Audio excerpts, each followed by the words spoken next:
My name is Grace Ames. I'm the Communications and Membership Manager here at Missouri Organic Association. And you guys are all joining us for our first webinar in the Farmgate Journal webinar series.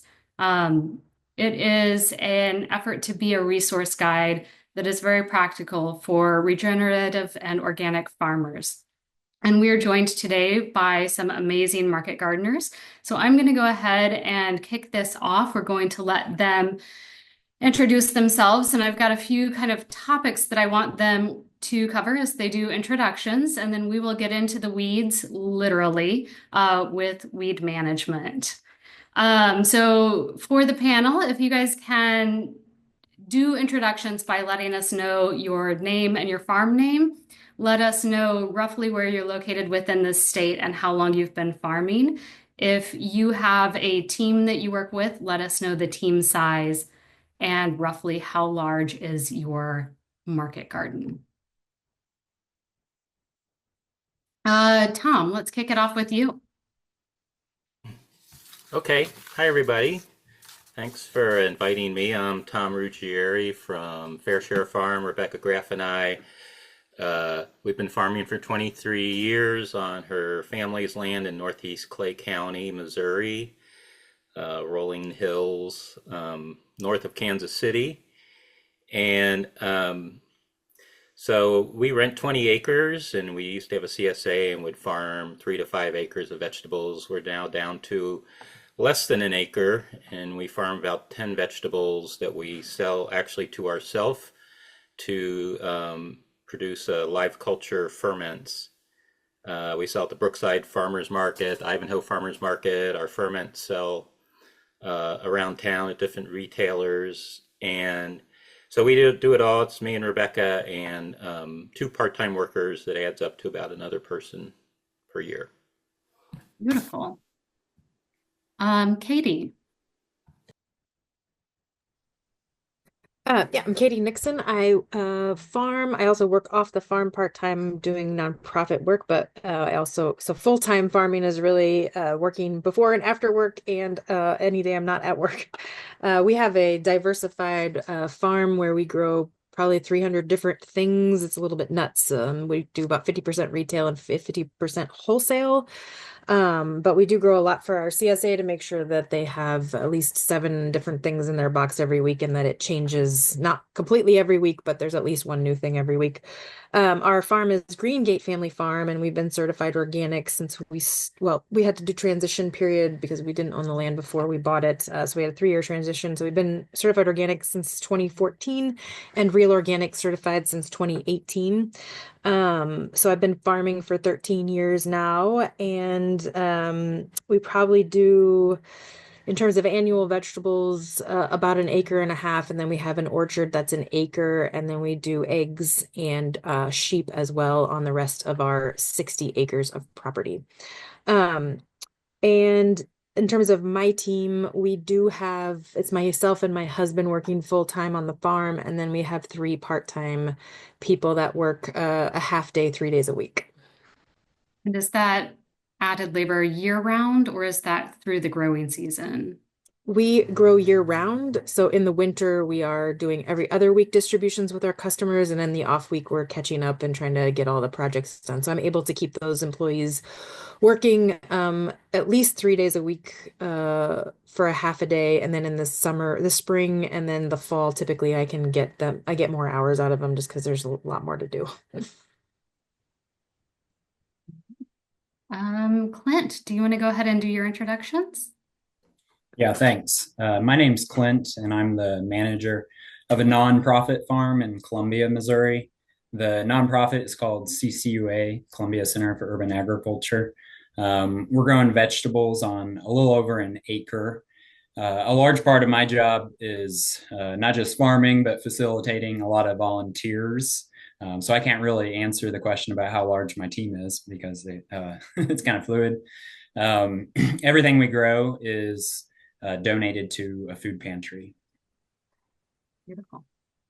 And then Kevin, do you want to go ahead and take your introductions? Yeah. Hey, everybody. I am one of the Kevin Prathers, as we were discussing earlier. I work for a nonprofit called Springfield Community Gardens, which is what it sounds like. We have, I think, 15 or 16 community gardens throughout town, but we also have had up to three market gardens at any one time. The most recent one that we put up was in cooperation with the largest local hospital system we have, Cox Health. And that was really awesome. We ran a 70-member CSA for employees, and then we also were, pumping the hospital full of fresh local greens for their salad bar and even some of their patients and stuff like that. So we had to get like GAP certified to do all of that, which was a little crazy. But now I'm at a place that's just called the Market Garden. It is now our only remaining market garden that Springfield Community Gardens has.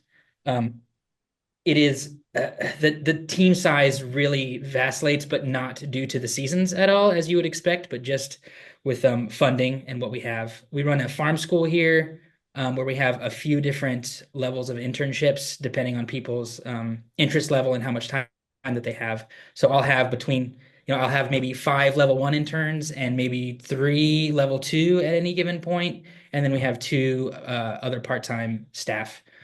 All of our produce is either donated or sold through the LFPA grant, which some of you may be familiar with, which basically allocates local produce to rural areas that yeah, have a little bit of a difficulty getting access to that sort of food.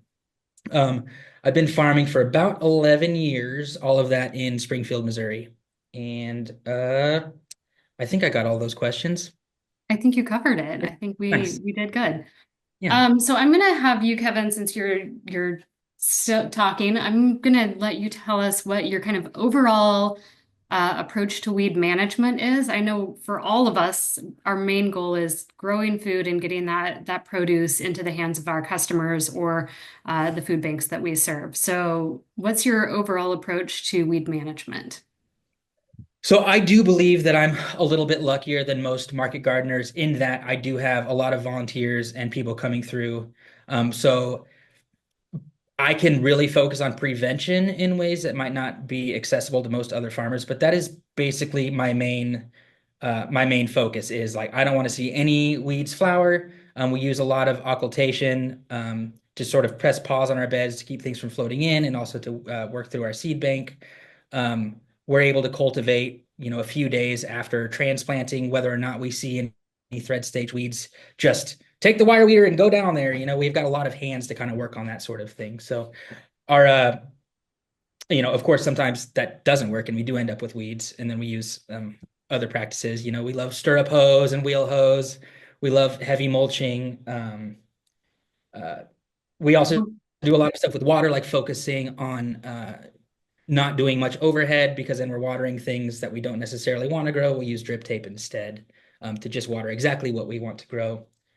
Uh, we really love the flame weeding, especially with the volunteers. That's sort of our party trick, pulling out the fire. That gets a lot of people engaged and interested, and you can kind of see people's faces come to life when you pull out the propane tank. Um, I do love that when it always looks a little bit like you're a member of Ghostbusters. oh yeah, especially if you've got the backpacked version of it. Usually I'm just holding the tank in one hand, but So, so for you, and we'll get into some of the details a little bit farther down the way, but it sounds like prevention is your main goal, and absolutely. I'm going to say you're lucky in that I have a small backyard garden, and I'm just growing food for myself, and prevention is not something that I can manage right now. So that's lucky. Um, Katie, do you want to tell us what your overall approach is? I know whenever we first communicated, you said I might not be the one to talk about this because I've got weeds, and so I'm gonna, give us all the okay that sometimes we all have weeds. Yeah, so every tool in my toolbox is utilized besides herbicides. We do not use any even organic herbicides. They're really not very effective anyways. And so and I hate spraying just because it's such a there's mental blocks with it, and then there's also just, when you spray a herbicide, it's usually pretty toxic. So but we utilize everything that Kevin was talking about. One of the main things I try to do is not have beds, not disturb try not to disturb beds except for when we need to disturb them. So like we don't till in advance just to make sure like when, like if I don't know that that bed's going to get planted within a week, I don't mess with the soil. I don't, move anything out of there.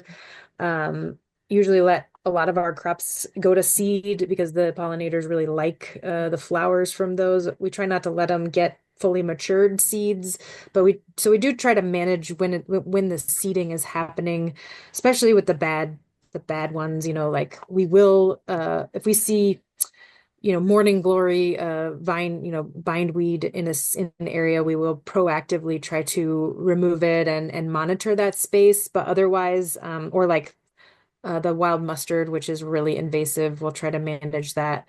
But otherwise, we're just like sort of responding to, I do not have volunteers that I can just say, hey, go weed that bed. That would be nice.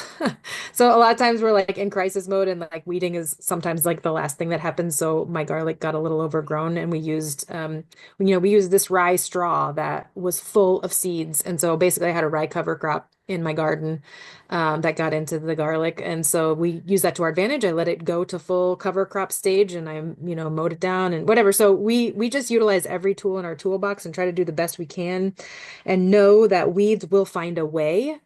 Even if we managed weeds one way, if you don't have several ways that you manage weeds, a new kind of weed will discover how to get around your management system. So if you have permanent beds, you're going to get more perennial weeds. If you till a lot, you're going to get a lot more annual weeds. So you just have to pay attention and notice, like, which I know we're going to talk about more, but just pay attention to what kinds of weeds are really thriving in certain areas with the practices that you're doing. I think that's most of what farming is observing and then responding to that to what's happening and making sure that your farming practices follow a good method for your farm because every farm is different and every farming practices and management are different. But yeah, I think just utilizing all those tools, all the tools that we hear about today is really important. I think you make a great point in that every farm is different. I mean, as many things as we have that are things we can utilize across the board, responding to our unique environments is always key. So, I had a uh, follow-up question for Katie. Katie, you said you used straw on your garlic that had viable rye seed in it. I'm assuming you didn't have a garlic crop because of that, given rye is ready to Yeah. terminate mid-May. Well, luckily the rye was concentrated in a certain area and some of that straw blew over to the garlic. So we actually managed to weed the garlic a couple of weeks ago and it's looking good now, but it was it was a near miss really with that where we put that straw. So Yeah. cool. What about you, Clint? What are some of your main approaches to, I know you're working mostly with volunteers and that's not a consistent workforce. So are you lucky enough to get prevention or what is your main approach? Um, so yeah, I think of weed management as three steps. Step number one is prevention. Step number two is timely hoeings. And then step number three, which is a last resort, is hand weeding. And so for the prevention, some of the things that have already been mentioned, I really think reducing tillage can help a little bit. Tillage can bring up seeds that are buried in the soil and cause them to germinate. Furthermore, they take seeds that are on the surface and put them down into the soil, so their longevity is longer. Um, Next, I would say also with prevention, cover crops is a big thing we do, just because cover crops, a good stand of it can kind of keep weeds from taking hold between cash crops. And then finally, with prevention, I'd say we use mulches. Oh, and I should say the number one thing with prevention is, as people have mentioned, not letting weeds go to seed. Weed management is all about trying to take out deposits from your weed seed bank as opposed to putting money or deposits into it. So then the second thing with the second step to weed management is timely hoeings. You want to try to hoe weeds when they're at what is called the thread stage. So it's the weed is so small, its root looks like a little white thread. If you wait a little longer than that, it's a lot harder to hoe or it's completely ineffective. And then the final step is hand weeding. And my main advice with it is to not do it, to avoid it. Even though I work with volunteers, I think it's a good way to lose volunteers if we do a lot of hand weeding. Yeah, absolutely. I used to manage a market garden myself, and if I saw staff hand weeding, I knew we had missed somewhere along the way. So, and it's so time consuming and less effective. Um, Tom, you've probably been doing this a little longer than everybody else. Is there anything that you do as a general approach that's any different than what the rest of the team is saying?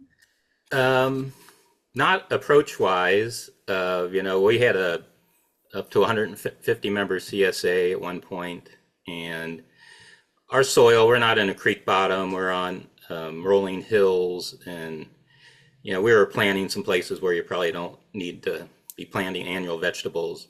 So we just had to put a lot of crops in the ground, and in doing that, we really couldn't keep up with everything. So now, one thing is to keep it manageable as far as, what you're growing and whether you can get to it. And now we've done some other changes on our farm. We put in a lot of berms and swales that have really helped with our water management. Areas don't get all waterlogged like they used to because we've changed the slope of the land, and things are much more consistent. So we're actually able to get, you know, more out of less. So I think that's one thing, certainly. If you're starting out, don't overgrow stuff and then you can't get to it. And we use the same techniques everybody else is talking about. And the main thing is, as much as prevention is a stale seed bed. So to get some of those flushes of weeds out of there, either with oculation tarp where you cover it and then you can take it off. And if you don't disturb the soil, all the seeds that are in the top inch are dead. So you're not going to have a lot of seeds popping up right away. Or if you can't do that, just, cultivate a couple times, get started on your bed, 2 weeks early and cultivate it once and then maybe another time before you plant. And that helps keep the weeds down too. And yeah, kind of differentiating, like Katie was saying, between perennials and annuals. We kind of look at it as the fruiting plants. We put down cardboard and mulch for things like tomatoes and peppers and cucumbers. Things are going to be out there a while.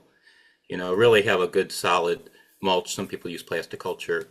So that helps with the fruiting plants. Whereas like when we had a CSA, we wouldn't even really weed the lettuce because it comes up so quick. So kind of focus your energy where it's needed. So That that's makes our sense. approach. Hmm. I like that.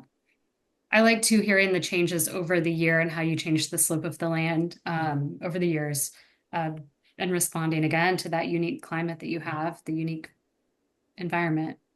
Um, for you guys, I know some of you have experience growing in high tunnels. I don't know currently if you are growing in high tunnels.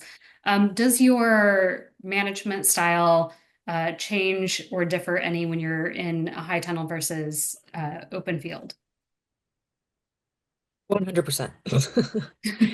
We grow most of the stuff that we grow in our 396 by 30-foot high tunnels.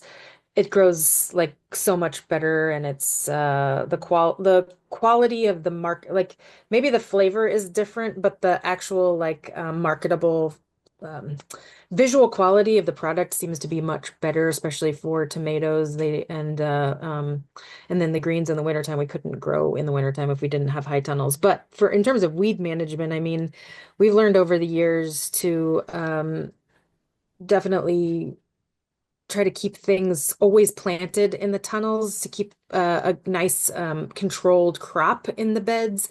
If you leave a bed open, we're if you decide like you can manage weeds by just not watering it, but then you get a completely dried out bed, which is not good for the microbes in the soil. And so we're always trying to have some sort of cover in the high tunnels. And I can show you like in the what Tom was saying resonated with me about the fruiting plants. We learned the hard way. We actually put in like 6 inches of straw our first year growing in the high tunnel tomatoes. And not there were so many issues with it. It was full of seeds, number one, and so we had just weeds everywhere. And then the second issue is like peak summer. I don't know if you guys have experience with blister beetles, but they came in and they're impossible to get rid of once they get into the straw. And they will just destroy everything.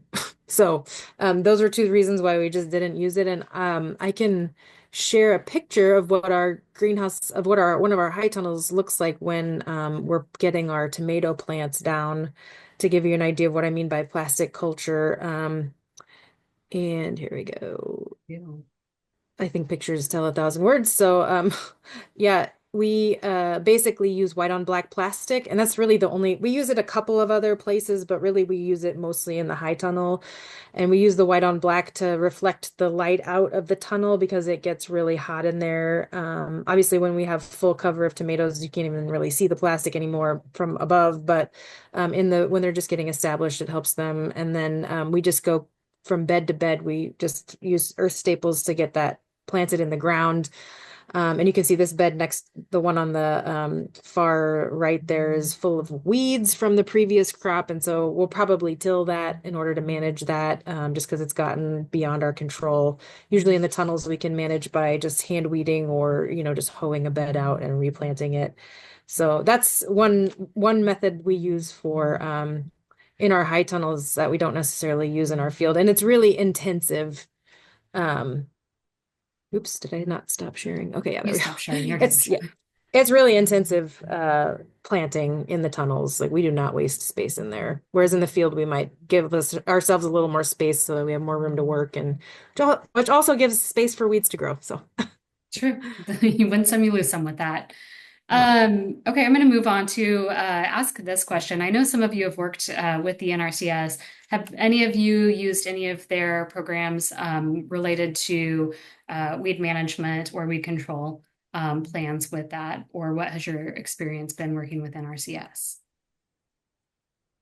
I have not. You have not? Mm-mm. I We haven't used that, but we did a SARE project back in 2014 for a roller crimper, which I think, is the type of thing that folks do on larger scale. We grew rye and vetch over the winter, and then really with our flail mower, just the mower not running, we rolled down the rye and vetch, and it didn't really work because we roll it down in late May, and then that's when all the grasses and bindweed start growing. And so, at least in our area of the country, in our land, it wasn't very effective method.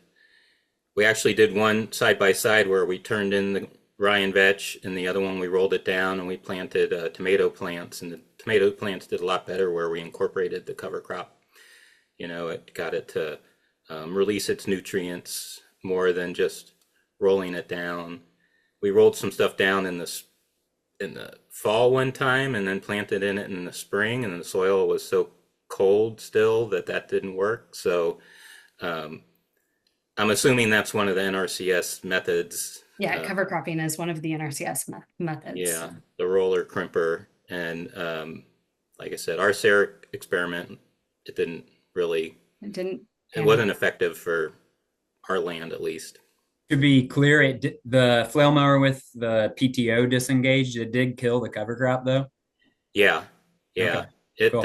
you got to get it at the right time where it's kind of in the milk stage or whatever. And if you press down the rye, it doesn't stand back up. We had to kind of mow off the vetch. It kept growing. Um, Okay. but yeah, you don't have to buy a crimper necessarily to Okay. do that Yeah, I stuff. think crimpers usually have kind of like a horizontal blade so that it pushes pressure right down on the base of the Uh-huh. stem. So I have a flail mower, but I always assume that its roller wouldn't be sufficient. So that's cool, but sucks it didn't work. Yeah, it's kind of the heaviest part of the machine. We have like a 6 foot flail mower, so multi-purpose.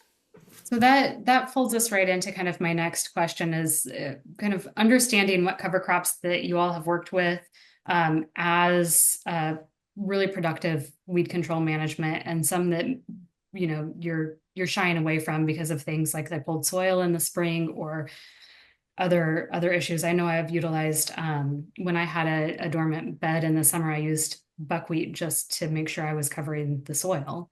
But what have you guys seen that is successful? Sorry if I chime in on this one. Yeah, go. Okay. Yeah. So what you just said about buckwheat, like some advice I would give would be anytime you have more than like a 3 week, maybe even gap in your crop plan. So like a 3 week gap when you would have otherwise bare soil, seed buckwheat during the summer. So anytime between like the months of May and September, I would recommend that. Buckwheat grows really quickly and aggressively, and it can really hold that place and keep weeds from popping up in the meantime. A lot of the weeds, or a lot of the species that we consider weeds, it's my understanding they can detect bare soil. And so to make it so that soil isn't bare can be a good preventative measure. The other cover crop, I'll mention two more cover crops. So where we grow vegetables, it was formerly a soccer field that was just entirely Bermuda grass. And we effectively knocked back the Bermuda grass such that it's really not a problem. Occasionally we'll see a plant here and there, and then we just grab it. Our method for eliminating the Bermuda grass, it took 2 years, but one of the main strategies during the summer, we used a sorghum Sudan cover crop. So sorghum Sudan is a species of cover crop that's just a really aggressive, fast, like a very high biomass cover crop. And it effectively, a good stand of it at least, will effectively just smother Bermuda grass. Bermuda grass does not do well in shade. It's a C4 grass if you've taken a plant science class. So that seems to have worked really well. So we did that for 2 years, and now we're growing vegetables in those spots. Every like 4 years, we have planned to do a sorghum Sudan in a plot again, just to kind of as prevention, but we haven't really seen the need for it. The final cover crop I'll mention is an experiment I started playing with in the past year, and it's annual ryegrass in our pathways. So pathway management is a whole topic in itself.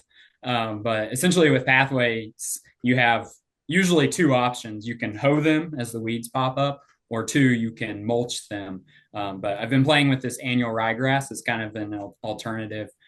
So I'll just, when we're like planting a new bed, or at a point whenever we have a bare pathway, I'll sprinkle the annual ryegrass down in the spring. And it's worked pretty well to come up thick and prevent weeds from coming up in that bed. And then it dies off during the summer and leaves like a residue for a little while. So it essentially leaves a green mulch on the pathway. Temporary living pathway, yeah. Nice. Yeah, we do mow it a couple times to prevent it from going to seed. Beautiful. Kevin, do you have any cover crop experience, good, bad, that you can share with anyone? Yeah, well, so on the footprint that we have, it's relatively small, and because we're four-season growers, I get very few opportunities to use cover crop, and so it extensive or almost all the way is just in the winter. I'm a huge fan of cereal rye, like cold grazer. It makes an amazing like root mat. It really holds things in place over the winter, and of course, I pair that with some nitrogen fixers like hairy vetch or field peas, something like that, Austrian winter peas. And the rye makes a really great trellis for those things to actually get up and get into the air a little bit. But then we end up just terminating that by flail mowing and tarping. And it really does add, not as much as a Sudan grass, but it does have quite a bit of biomass, especially if you're terminating it in, late April, early May or something like that, where it's a good couple feet tall. You can get a lot of biomass back into your soil. That's really great. And are you having any issues with soil temperatures when you're doing that? No, not at all. Okay, perfect. I want to specify, Kevin just mentioned cereal rye, which is different than the species I mentioned, which is annual ryegrass. In my experience, annual ryegrass doesn't survive winters very well, so it wouldn't work for what Kevin's talking about. Yep. Definitely right seed, right season. Katie, have you any really good experience with cover crops? I've had some really good, but mostly just like fails, because what happens is like Kevin, what you were saying, like we grow really intensively, so we don't really have a lot of space. I love buckwheat for that gap cover crop for sure. But then like we've tried we have a lower field where we do some of the more commodity, like we do like butternut and potatoes and sweet potatoes, things that are need a lot of space and not a lot of attention, although that's probably one of my problems down there with low yields is little attention. But trying to establish cover crops down there is really challenging in the fall, and that's usually our window to do a cover crop because it's so dry, and we have had just terrible late fall or like dry falls. And so I've gone out there and even working the soil when it's that dry, I just feel like it's just blowing away in the wind because you have to get the soil prepped in order for the cover crop to come up. And so, to terminate another crop or to start disturbing pathways to redo, just to reseed and all of that. It's just been really challenging to figure out the right tools to use for getting cover crop established in a really dry season. And also, like, we don't necessarily have the capacity to just irrigate a whole acre to get that cover crop in. And so if we don't get the right rain, those seeds just eventually like stop being viable at some point in that hot ground. So that's been our biggest issue with cover crops is really like it's been very spotty. But I do love our flail mower. And so when we do have a cover crop, whether we wanted it or not, like in the case of the ryegrass, we can take our flail mower out there and terminate and just get all of that green matter back into the soil really easily. Beautiful. One thing I wanted to say, a method I've used for establishing cover crops in the fall, and this is really dependent on equipment, but I've just flail mowed the residue of a crop, so like even tomatoes, peppers, broccoli, and then I just broadcast the seed onto that. And then I just take a power harrow with its blades at ground level, which is just like 16 cranks down. And then I go over and it simply just like stirs the seed into that residue. So I never do any soil work a lot of the time. But yeah, it depends on what kind of equipment you have. And you get good germination rates out of that. I have, yeah, but also I do irrigate cover crops if needed. And I'm also a huge fan of higher seeding rates. The cover crop seed I get is just from like a feed store nearby, and it's super cheap. So I kind of splurge on. Yeah, I just make one more point about that cover crop with the certified organic. Like we have to find certified organic seed if we can find it. And so often that brings the cost up quite a bit because we're shipping it from somewhere else. So the seed's not only expensive, but you also have to pay for shipping. So you can't just go to our local grain people. So that's been one challenge too, as well, just the cost. But Yeah, we've been cover cropping since like 2003 when we started, and it's um, as much as weeds, it's just been great. We've been able to raise our soil organic matter from about 2.5 to over 5%. And we have similar problems, what Katie says sometimes, um, just with dry weather. So it's almost not worth putting it in the ground until you know it's going to get rained on. But it doesn't necessarily need that much, depending on the time of year. And it's made a world of difference on our farm. And we've gone to maybe a mix of 5 different things. We used to just do like rye vetch and things like that. But, they say you get a quorum of plants, you get 6 or 7 in your cover crop mix. And it's kind of a cool cover crop. And we used to do it in our high tunnel too. We don't have a high tunnel anymore. We would just use it for season extension, so we didn't have anything growing in the summer, and so we would put cover crops in there in the summer. And after Jean-Martin Fortier was up at the Great Plains Conference one year talking about oculation and how he would have like a soft stem plant like cowpeas that he could mow down and put a tarp over, and it would be all degraded enough that you could plant in. So that's how we used to do. We used to put our chickens in there in May, and then in June we put in a cover crop of the cowpeas, and then by early August we could mow it down and tarp it, and then by Labor Day week be ready to plant in the high tunnel, and that was really effective for fertility and for weeds. Yeah, that sounds great. And then I'm going to move us along. You all talked about growing fairly intensively at least at some points of the year, or some points in your farming journey. What does crop rotation look like? Does it have any effect on weed management at all? How do you find as you're rotating, you're taking care of weeds or not? Well, tomatoes become weeds.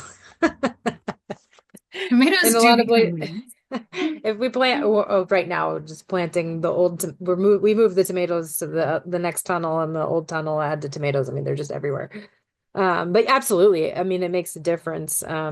again, especially if you're transitioning from a perennial or like let's say our strawberry bed that's in there for like almost a year to a different crop. I mean, that bed's going to respond differently than the bed that had just been planted in lettuce and that we're turning over quickly.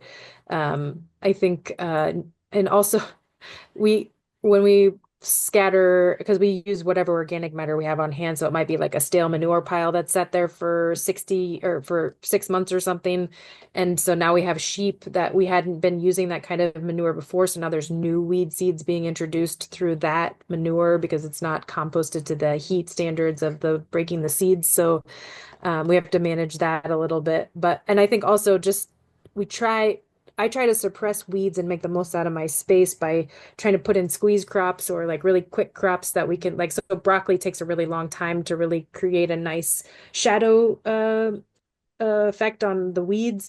So in the meantime, just like throwing in a couple of rows of radishes can really help. You can harvest that crop. They may not be the perfect radishes, but at least you'll get something out of there. And then like the weeds have been suppressed by that radish crop.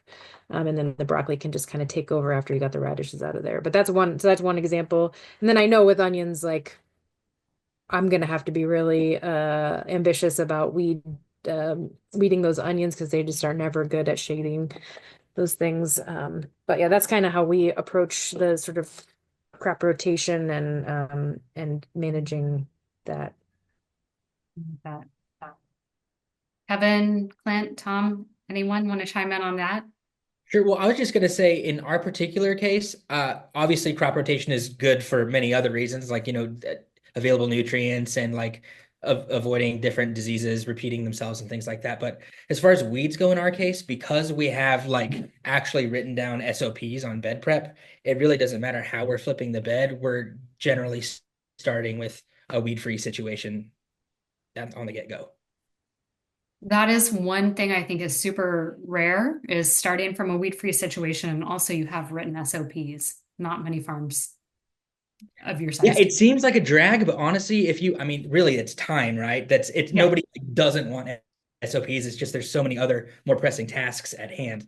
Um, but I found it to be really beneficial to have let some things go to write the SOPs and then scramble to get all those things pulled back in. But then now I have SOPs.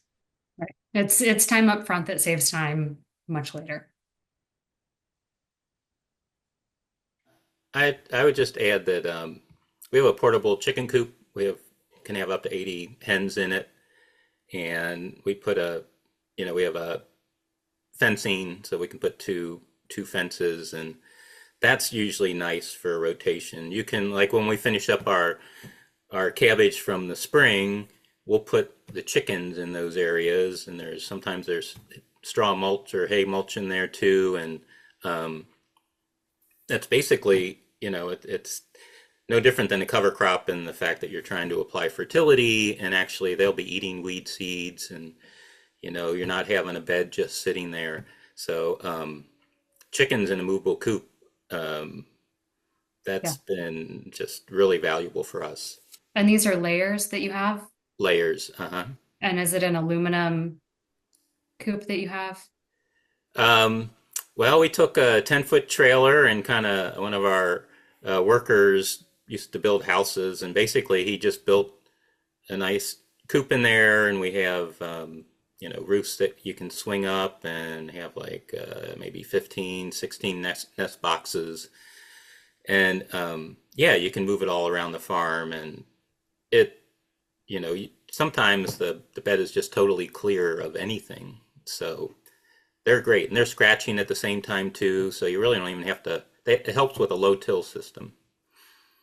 Thomas, out of curiosity, do you end up in any days to harvest issues with having your chickens on in your production field? No, we plan around that, the 120 days. So, I mean, we're at the point where we're farming on less land than we did before. So as long as we kind of plot out things, for the whole year, that doesn't end up being an issue. But it is an issue, like you said. Hmm. You got to take that into account. Absolutely.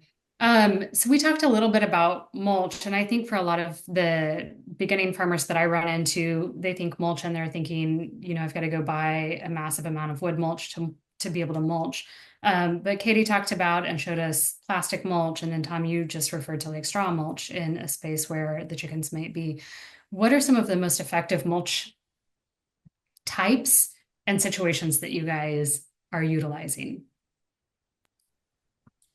I don't have experience with a lot of different kinds of mulch, but I think something important to say is that mulch usually needs to be applied thicker than you would initially think if you're new to using it. Otherwise, it'll cause you more work rather than less in terms of weeds. If you apply it thinly, a lot of those like larger seeded weeds will grow right through it. And then you can no longer hoe those weeds because you have a bunch of straw down, and it's a really bad problem. And sorry, and I'll keep speaking. The only mulch I have experience with mainly is a straw mulch, and I'm actually wanting to get away from it based off of some things that Katie has mentioned. Last year, the straw, which is wheat straw, had a ton of viable wheat seed in it. So it kind of beat the purpose. We ended up having to hand weed wheatgrass out of our sweet potatoes and tomatoes and everything. So I'm actually, we'll see how this goes, but I'm hoping to use our cover crops as mulch a little more. So I'm switching from a flail mower to a sickle bar mower that I'm borrowing, so the residue will be less chopped up and hopefully persist a little longer. Hearing what Tom said, though, makes me feel a little less confident it's going to work. One thing we use a lot of is actual cardboard for mulch. We use, plastic for the tarp and things, so it's not like we never use plastic, but we have this life culture ferment business. We have a lot of boxes that come back. They're just plain craft paper, cardboard. So we save all those. We used to get, we've gotten chicken feed bags in the past that are all paper. We know places where we can get cardboard. And we only have a couple of real beds, our cucumbers and then our peppers and home tomatoes. And yeah, you put it down, and we use hay because we have a lot of hay out in this area. Um, and then you really don't have to do any weeding. It takes a lot of time to put all that down, but then we really don't have any weeding to do in those beds. Is that holding moisture in for you really well too, the cardboard?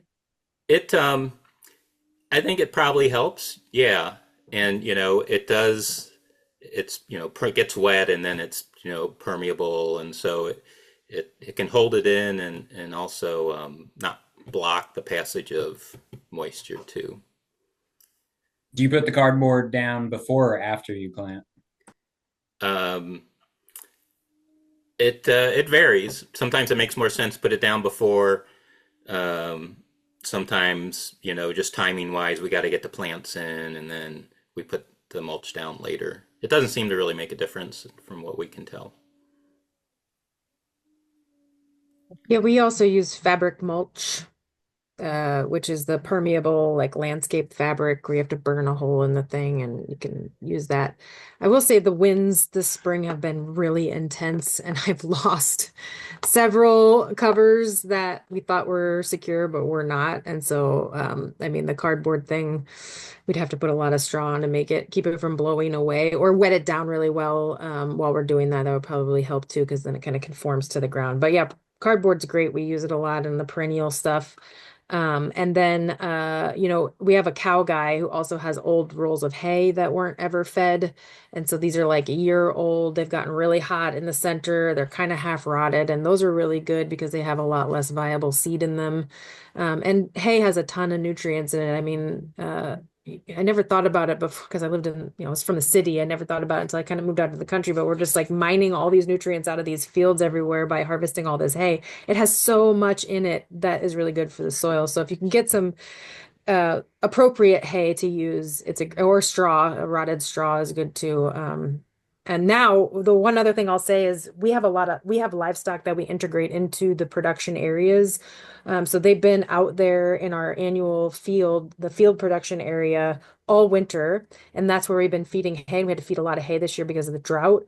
And I have all of this hay lying around that's covered, we have to now cover it with the tarp and wait a month before we start planting the summer stuff out there. And so, but I think it'll be really good because it'll add organic matter and the fertility from where they've been feeding. So we're hoping that works well as also. Nice. In our particular situation here, we're actually growing our main growing area is in the old baseball diamond of like an abandoned elementary school. So it was like all Bermuda. So we found once we finally beat the Bermuda back as far as we needed to have our plots, what we did is put down basically 4 foot strips of like 6 mil black plastic, which obviously would photodegrade if it was left out there for a ton of years, and then you end up with a bunch of plastic in your soil. But we put in 3 or 4 inches of wood mulch around each plot. So each individual plot has its own essentially a moat. So the Bermuda that's on the outside of that is going to choose the path of least resistance, which is above the plastic through the mulch, as opposed to going underneath through the soil. So then as we see it kind of creep towards our bed, we can see it and then it just goes and we can just pull it right back to the edge and it basically resets it. So we just yank it, give it the old yoink, and it keeps the Bermuda from encroaching. Of course, we have to replace the mulch every year or two, but that's really not a big deal because then we have great broken down material to put into our compost pile. Beautiful. I love that. We're going to go back to tools. I know when Kevin kicked us off, he started talking about flamethrowers and other fun tools. So let's talk about what are some of the best tools that you guys have utilized: flame weeders, finger weeders, strip hose. What are your absolute favorites and why? Kevin, you wanted to kick this off? Yeah, so one of my favorite tools that I've been using recently within the last year or two, it would be wire weeders. There's really fancy ones you can get from Johnny's, or like Neversink has a really cool one with like a chuck for like you would use a drill bit or whatever. You can change different sizes. But I've even just twisted some wiggle wire off of a C-channel piece and like strapped it to a dowel to do the same thing. Really using that to cultivate in between your rows of stuff before you even see weeds. That, as mentioning prevention, that's been a huge game changer for me, is the wire weeder. I I'll have to won't give take that up one a any more try. fun. I've never used a wire weeder. I'll have to give that one a try. Honestly, hand weeding is very effective, and because I don't know, we don't have that many weeds. It's usually like a weed that comes up next to another plant, and you can't really hoe it out. So we do the cultivating of the hose, and then we'll go through and hand weed, and that's obviously very effective because you're 100% accurate and getting those things out. I do know that it takes some skill to wield a hoe, and if you're not careful, an employee can take out a whole bed of crops before you've turned your head back around to see how they're doing. So you got to teach them how to do that. That's for sure.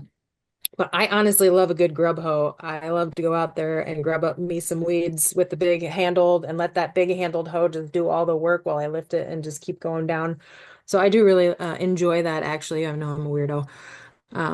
But and the flamethrower we've used on several occasions, but we have that drip tape goes up so fast and you have to be really careful around plastic, like which we have our tunnels. I don't trust anybody with a flamethrower in my tunnels or my greenhouse. So we don't use it as much as maybe we could. What about you? You're working with a lot of volunteers. What are your tools that you let them use and then tools that are reserved just for you? Um, honestly, the volunteers don't do much weeding. I mainly try to keep them just on harvest and planting because I think that's the most enjoyable and it can take the least skill, or I can teach it to them, and they'll repeat it over shifts. So yeah, my favorite tool is the collinear hoe. If the soil is loose enough and the weeds are small enough, I find it to be the most efficient. And Tom, what about you? Yeah, one thing I was going to share my screen. I got a couple photos of some equipment. Um, so can you see that? Yeah. So All right, let me see how I page through this. Can I just page down?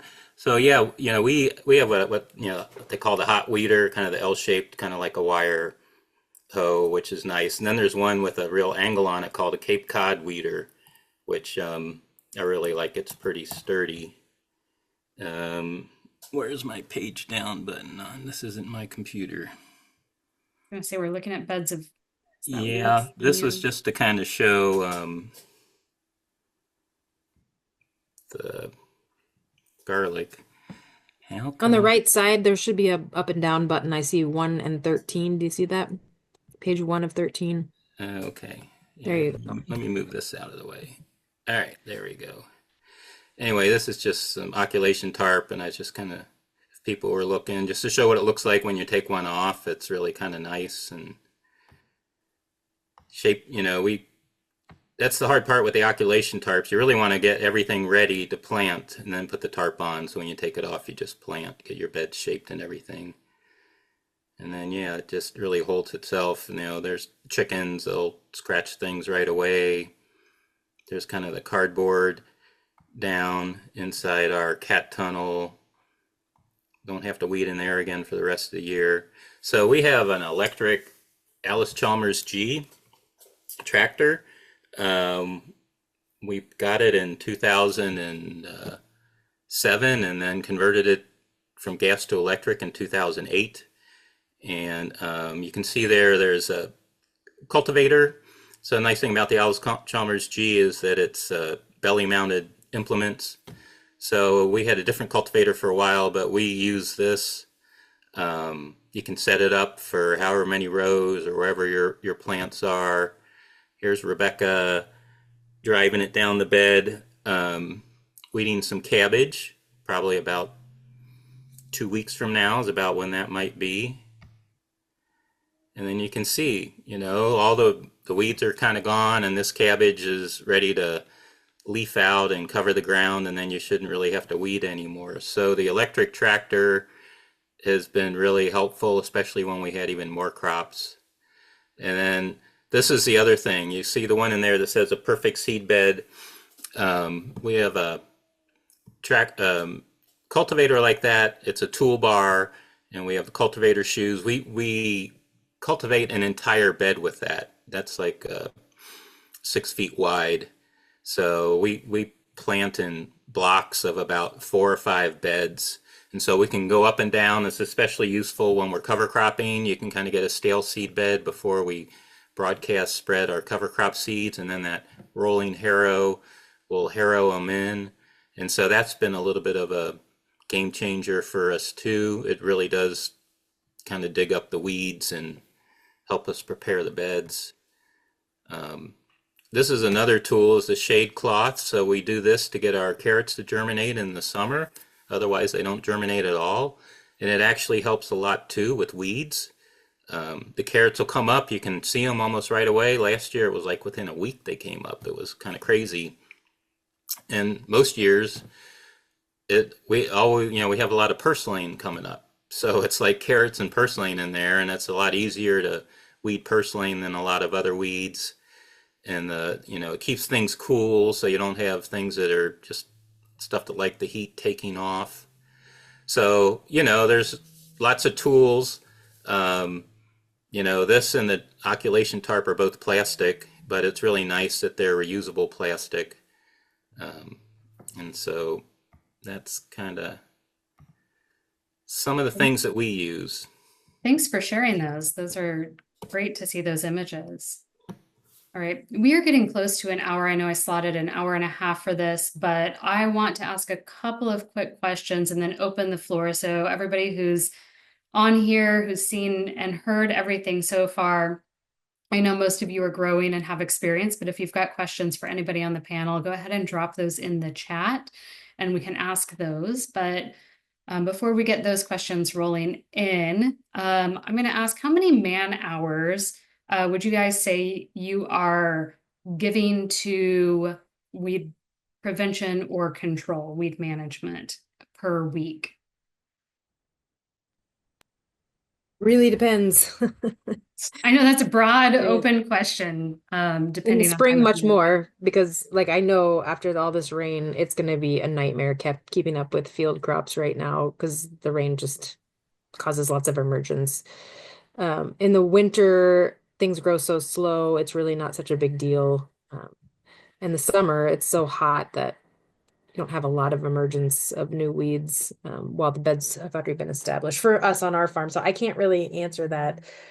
Also, it's all woman hours because my staff is all women, and we can rock a bed though. Beautiful.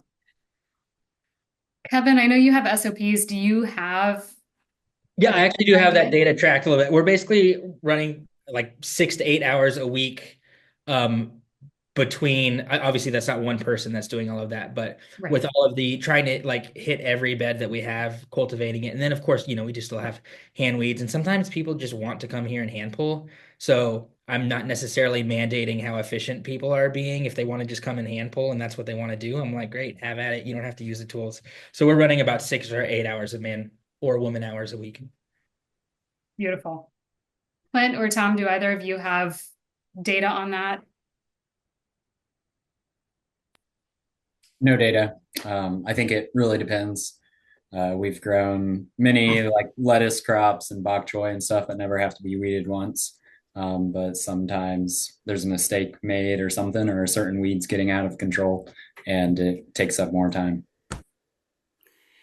Yeah, I think so. With us, we have a spring, summer, and fall, and we were doing some weeding yesterday, kind of three of us for maybe two-thirds of the day, and there might be one or two more days. So the spring could be three people have three different days where weeding is the top priority, and then in the summer it's mainly the fruiting crops, so that helps. We don't really have to do much because they're all mulched. So that's kind of we're growing less than an acre now too, so that's kind of our effort. Right. Okay. Perfect. And then I'm going to ask you, I think I put on the question list, what's one way you've improved efficiency? And I think most of you have answered that, but if you do have a different answer you haven't shared, please do. In addition, at the same time, I would ask, kind of what is one lesson that you've learned that you really want to share with beginning farmers or just other farmers practicing? Tom, I'll let you take it first. Okay, well, great. Well, I would say like a game changer is the oculation tarp. Learn how to use that. Be prepared. It really is very effective. Um, and like I said, we're in this upland. We're not in a creek bottom. That's kind of where you know, you know, we do our land acknowledgement, and this area was burned and it was hunting ground. It wasn't like the Three Sisters. People always plant in the creek and river bottoms for annual vegetables. So if your land isn't really the type of land that's going to grow that, kind of think about whether you're growing in the right area. That's the other thing that we learned a lot about. And we put those berms and swales in to help manage water management on a hilly terrain. Um, there's ways of doing that that's just making earthworks. It's not drainage or anything. So kind of take a step back and look at, well, why do I have all these weeds? Or should I even be planting in this area if things kind of get out of hand for you? I appreciate that. Clint, what do you have to share with everyone? I'm not going to answer your question exactly, but one thing I could mention that I've started doing, bindweed's a horrible weed that probably a lot of us know. And we've started to have something that I've started doing the past year. Anytime we have like a spot that has a little bit of bindweed, I'll flag it. It's my understanding the way that bindweed works is that it has roots that go super deep into the ground, and those roots are the kind of like energy stores for the plant. So I've heard that if you can just consistently knock it back, that can be a way of managing it. Hence, I've flagged the areas that sometimes have bindweed popping up so we can hit them routinely.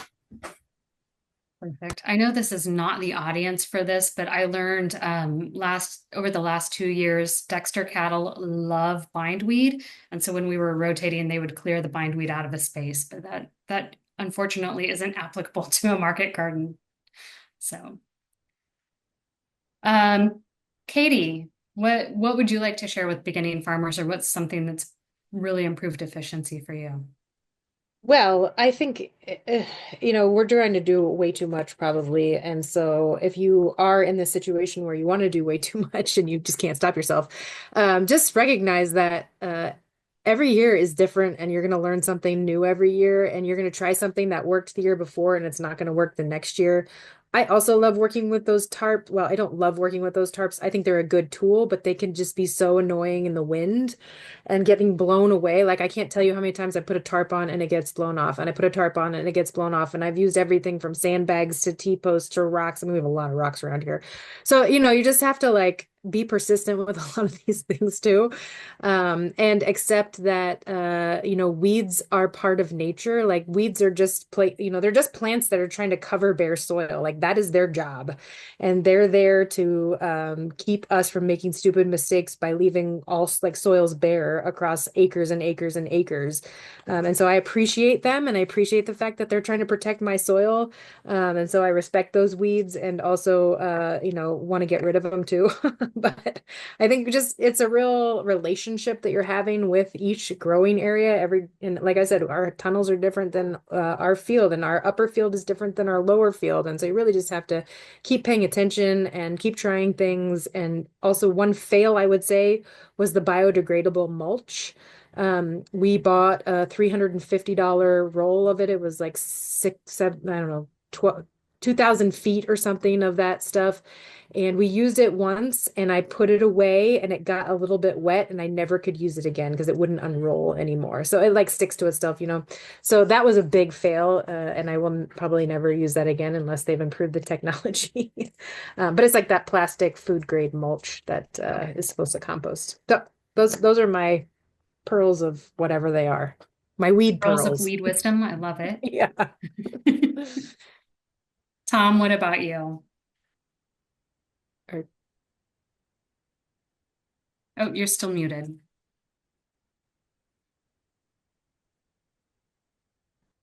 I think it may be Kevin. I kind of answered that question, I think. I think Kevin's next. Oh, Kevin. Cool. Yeah, so Sorry. mine it seems really simple, but so I'm only one person, and even though my farm is small that I'm working on now, there's gonna be things that I miss. And so what we do is we have a little section on our harvest sheet. This is good for weeds or really anything that you notice on a bed, but every bed on our harvest sheet, when we got write it all down, there's a little place for notes. So I ask that everybody that goes out that to a certain bed to harvest something make other observations while they're there. And among those is weeds. So if I miss something, somebody can write down, I've got henbit about to flower. I've got, maybe a more intense weed than henbit. But yeah, outsourcing some of that to my staff has been really helpful for me. That way I don't have to be around anything. I can just look at the harvest sheet at the end of the day and be like, got to put that on the list. That's incredibly helpful to have all the sets of eyes on it, and that way it makes it on the to-do list. Perfect. Right. And it gives the rest of the team some ownership over some of the things that they might not otherwise feel ownership over. Perfect. Does anyone else on the call have questions? I don't see anything in the chat box. Are there any questions coming in from anyone? Or feel free to unmute yourself and verbally ask. Do you have any advice for us on how to keep our weeds under control?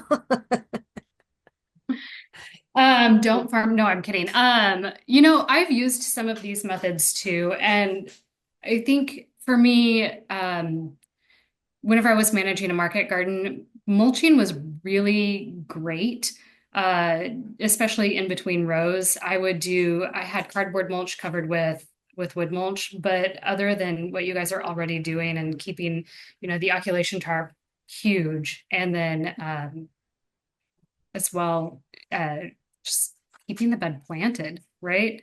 And what you said too about having like radish in between broccoli, doing any interplanting like that you can, that just covers the space so the weeds aren't getting a chance.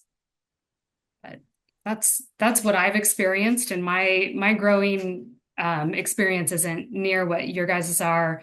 I know my first time outside of when I was a kid helping my grandma in the canning garden with weeds. My first real experience in a market garden was kind of alongside Kevin. I was volunteering at his first market garden job. And I couldn't remember his name for the life of me. And that was my first experience. But then I managed a farm where we had an acre market garden and a 15-acre orchard and some cattle as well. So, weeds are prevalent and we fought bindweed more than anything else.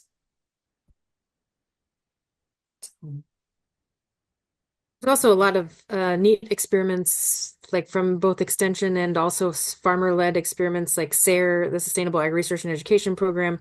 They have farmer rancher grants, and I know several farmers who have gotten grants really focused around weeds. Also, like there's Box Turtle Farm and Millsap's Farm there in Springfield. Like they've gotten several good grants about weed management and high tunnels, especially like the chickweed and also like managing chickweed and sclerotia, which is the lettuce die-off, causes lettuce die-off. They did some neat experiments with solarization and heating the soil, steaming the soil. And so there's a lot of people doing a lot of different experiments. And also the other thing we've been part of are research projects with university.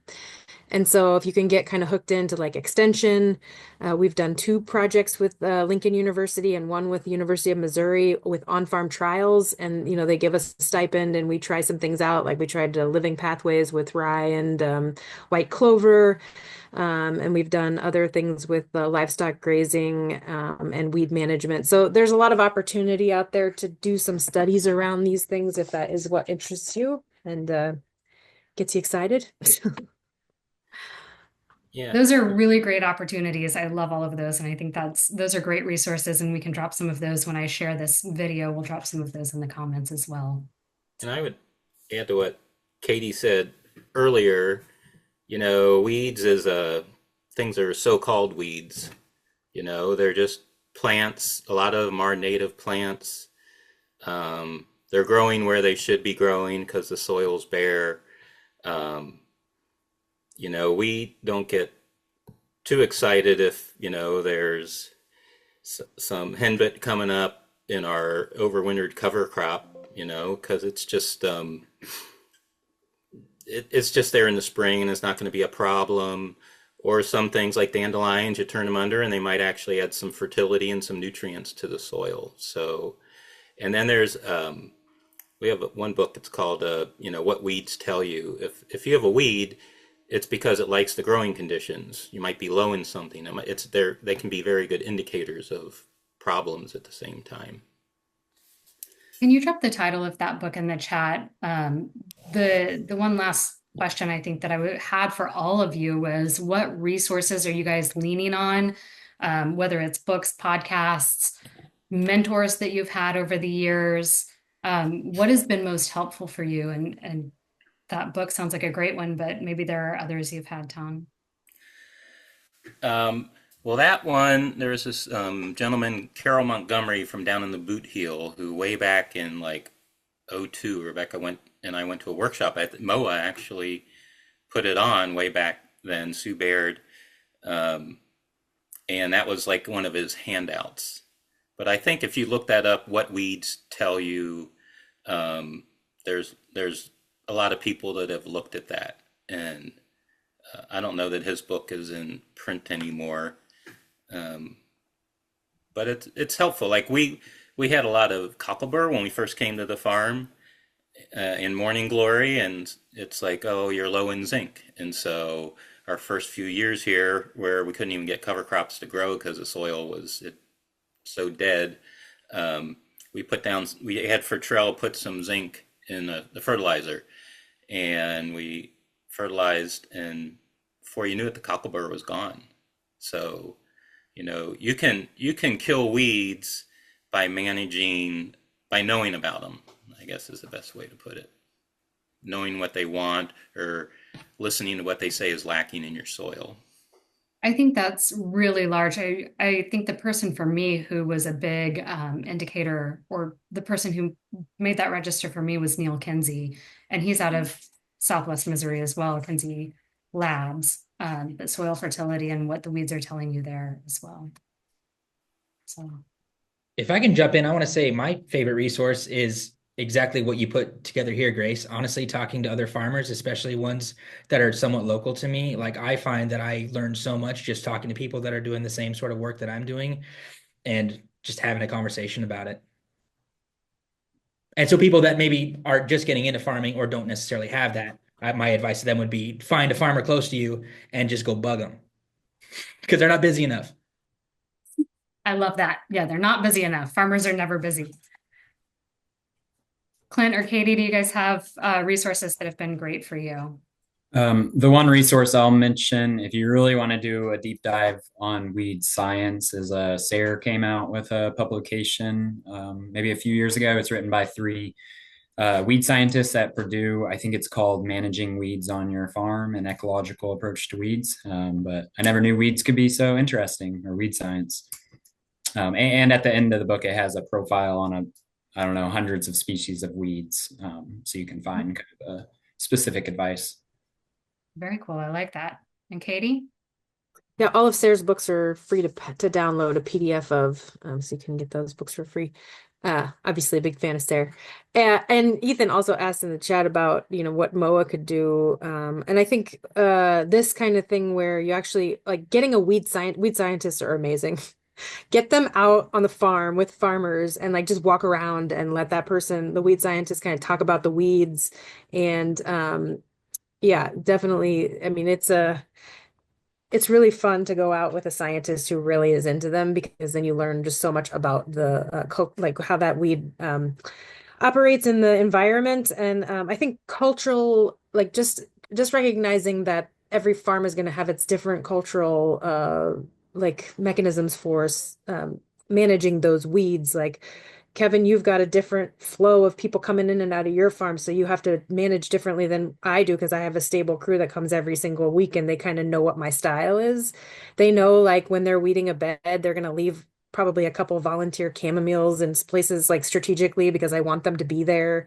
And so there's just a lot of like um, for me the it's not really a game changer, but just accepting that a lot of it's a very culturally based management system that is just what works for our farm and what works for my staff and myself. Perfect. I love that. Thank you all for sharing that. And again, you mentioned Ethan asked in the chat, what we can do as a producer association that supports you all as producers, whether that's more events like this, operations, or research that we can look into supporting. What would all of you find helpful that we can offer? Technical support, any of that? Other I than love it when lead scientist in organizations, the field, which yeah, I am actually, Katie, working on. I do have a quick meeting this Friday with a weed scientist. So awesome. see if Well, we it's great when research can take place with a partnership of nonprofit and university, if that's appropriate, and the farmer. So that sort of farmer-led research-driven projects about organic weed management. And then you can pay farmers to be part of those things and definitely putting in good amount of funding to help those farmers participate in any kind of projects that you're designing for weed management or anything else. okay. I'd agree with that. Um, there's lots of reading and conferences you can go to, but really, especially when you've been doing it a while, you want to kind of be demonstrating or applying or seeing firsthand yourself, and then you can learn that much more. And yeah, when it can be a collaboration between people in the know and people that are interested, I think that's the thing to do here in the future right now is just more collaborating.